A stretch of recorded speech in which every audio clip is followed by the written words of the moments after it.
Have you heard of warriors capable of turning simple stones into deadly weapons?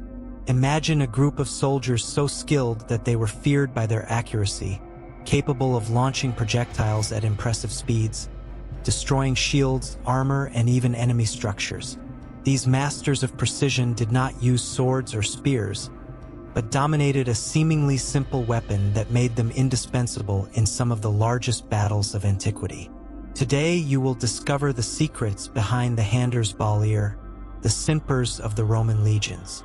What made them so special? Stay until the end and find out how these legendary warriors left their mark in history so impressively. Imagine yourself at a time when the simple sound of a projectile cutting the air was enough to spread panic on the battlefield. Before there were firearms, there were warriors who dominated the art of turning small stones into deadly weapons. In the waters of the Mediterranean, strategically located between the Iberian Peninsula and the back of present-day Italy, the Balearic Islands emerged, an archipelago that hid one of the most feared and skilled groups of antiquity, the Balearic Grounds. These warriors did not use shiny swords or imposing armor. His weapon was simple but devastating, the deep, and with it, they redefined the concept of precision and lethality. Originally from the Balearic Islands, they formed a local militia whose main objective was to protect their territory against constant external threats. Pirates, invaders, and other foreign forces often tried to take advantage of the riches and strategic location of the islands. Without access to large gun arsenals, local inhabitants developed funda as an extension of their natural skills. It was a simple weapon, made up of leather straps or vegetable fibers that throwing projectiles with impressive strength and accuracy. However, in the hands of the Balearic Honderos, this simplicity became pure military ingenuity. The training started early. It is said that the boats of the wares were encouraged to practice with brothers since childhood. Some legends suggest that mothers put the day bread on top of a tree, forcing their children to knock it down with a stone before eating. Although this image may be a mixture of myth and reality, it reflects the cultural commitment to excellence in the use of this weapon. Constant practice resulted in an almost superhuman skill. Honderos were able to reach targets at surprising distances, often hard enough to break shields and light armor. In a world where accuracy and speed were often the difference between life and death, the Balearic Honderos were true masters of their craft. His typical costume consisted of simple togas, attached to the body with a belt. This belt, however, was not just a utilitarian accessory. Often, he was actually a big grounded, ready to be used in combat. This detail illustrates well the Honderos' mindset, always ready for battle and capable of transforming everyday objects into war tools. The togas allowed agile movements and were perfect for the warm climate of the Balearic Islands, while the use of the found belt highlighted the almost symbiotic relationship that these warriors had with their weapons. With regard to footwear, the Honderos wore the typical embracing, padded sandals made with resistant leather and adapted to the adverse conditions of their lands. The Balearic Islands, with their mountainous and arid land, required shoes that provide adhesion and comfort in long journeys. The embracing were light, allowing the Honderos to move quickly, something crucial both in defense of their islands and military campaigns alongside great armies. This combination of simplicity and functionality was a direct reflection of the lifestyle hardened by the Balearic environment. However, what really defined the Honderos was his weapons. Each warrior carried 3 types of brows, each with a specific purpose. The short was ideal for nearby combat, allowing fast and accurate releases at a distance. The average foundation was the most versatile, used in intermediate distances, where accuracy and impact were still essential. Already the long foundation, made for shots at great distance, required a more refined technique, but offered an impressive reach that could reach enemies long before they went into direct combat. These funds were made with spart or pita, abundant and extremely resistant materials found on the islands. projectiles, usually made of stone or lead, were carefully chosen to maximize the impact. In some cases, they were shaped in aerodynamic formats, further increasing the effectiveness of the release. And since we're talking about accuracy and impact, how about leaving a like if you are enjoying the content? It helps the channel a lot. The destructive potential of the Balearic Honderos did not go unnoticed by the great powers of the time. In the 4th century BC, during the Sicilian Wars, the Carthaginians, always aware of military innovations and war talent, identified in these warriors of the Balearic Islands a unique strategic opportunity. The deadly accuracy and impressive reach of the Honderos made them ideal for a crucial role in the battlefields. It was during this period that the Balearic Honderos ceased to be just defenders of their islands and became highly valued mercenaries, placing their skills in the service of Carthage. The Carthaginians, with their vast network of allies and mercenaries, quickly incorporated the Honderos into their army. They were a specialized force, capable of destabilizing whole armies even before melee fighting begins. Placed on the front line, the Honderos had the mission of attacking enemy formations, breaking their cohesion and leaving them vulnerable. The psychological impact of his attacks was as devastating as the physical. Imagine troops advancing only to be received by a rain of projectiles fired with almost surgical accuracy. Shields were drilled, crushed helmets, and the chaos quickly settled in the opposing rows. At the famous Battle of Cannae in 216 BC, considered one of the greatest demonstrations of military tactics in history, the Honderos played a key role. Before Hannibal's trap was completed, the Honderos had already caused significant damage to the Roman lines. Each projectile launched by the back was a calculated attack, designed to break the enemy's confidence and pave the way for the devastating siege to follow. Carthage equipped them with higher resources, providing chum-molded lead projectiles specifically to increase penetration and impact. In addition, his experience in working side by side with other mercenary forces, such as Numid Knights and War Elephants, turned them into versatile pieces within a multifaceted army. This synergy with other units was one of the reasons why Hannibal's army was so formidable, even facing the military power of Rome. When the Romans turned their eyes to the Balearic Islands, attracted to their strategic location and their dreaded Honderos, they found that winning that archipelago would be a much more difficult task than expected. The Honderos, with their almost superhuman skills in the use of the back, turned the sea into their battlefield. It was not uncommon for projectiles thrown from their backs to reach Roman ships with such strength and accuracy that sink the vessels or left the crews completely disorganized. For the Romans, it was like facing a storm of stones from nowhere. Faced with this fierce resistance, the Romans realized that they would need something more than brute force to overcome the Honderos Balearic. It was only during the 5th Sicilium-Tello campaigns in 123 BC that a more ingenious approach was adopted. Metelo, known for his military cunning, found a creative solution to the problem. He ordered Roman ships to be covered with animal skins. This additional, though simple coating has proved an effective defense against the projectiles launched by the back. The stones, which once crossed the wood of the vessels easily, now lost part of their strength by hitting the skins, allowing the ships to advance without suffering catastrophic damage. In addition, Methlo has adapted his strategies to neutralize the advantage of the Honderos. He assured his troops maintain very compact and organized formations when disembarking, protected by a rain of shields that reduced the initial impact of enemy attacks. Gradually, the Romans managed to disembark in the Balearic territory and establish a firm presence on the islands. Over time, Rome's numerical and logistic superiority has prevailed. The Balearic Islands were finally subjugated, and Metelo received the title of Baleario in recognition for his victory. With the conquest of the Balearic Islands, the Romans secured a strategic territory in the Mediterranean and also won something even more valuable: the Honder warriors. Recognizing the devastating power of his foundry and his almost unparalleled ability to combat distance, Rome chose to turn old enemies into essential allies. Thus, the Honderos were incorporated into the vast Roman army, not as simple soldiers, but as specialized mercenaries who quickly gained the status of elite troops.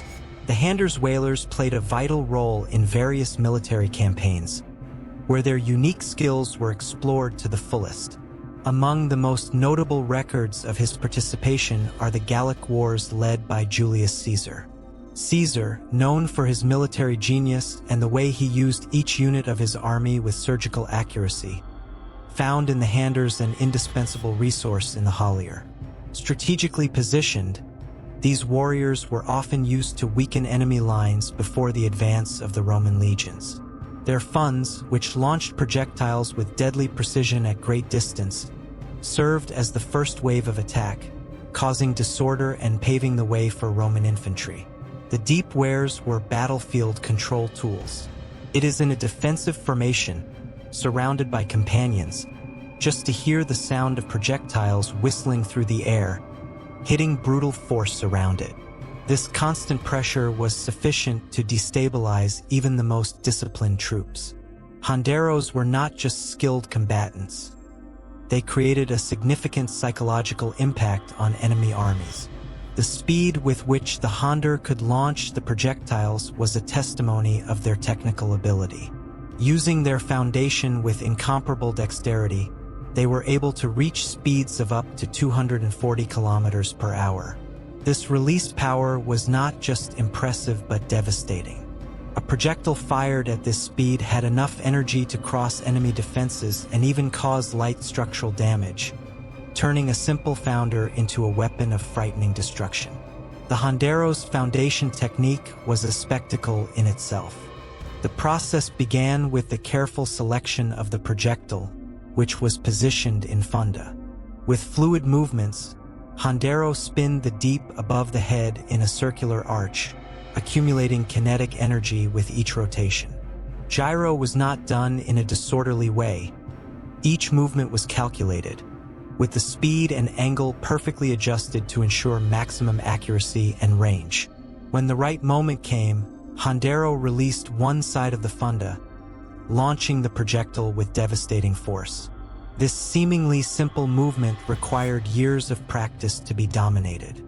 The accurate release was what turned a Hondero attack into an almost impossible threat to avoid. The Honderos were also masters in varying their shooting techniques according to the need for the battlefield. In short-range combat, they used fast turns and direct releases, ensuring speed and immediate impact. For more distant targets, the spin was prolonged, increasing the accumulated force and allowing the projectile to reach impressive distances. In addition, many gowns were trained to fire in high arches, causing projectiles to come down on enemies such as deadly rain, an especially effective dense formations technique.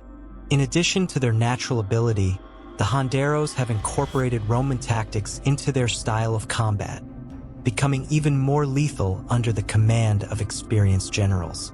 With the logistical support of Rome, its foundry were improved, and the projectiles evolved from simple stones to carefully shaped lead projectiles, often recorded with intimidating or insult messages intended for enemies. But are you a doubt, were the Honderos better than the archers? One of the main advantages of the Honderos in relation to archers was the combination of reach and power.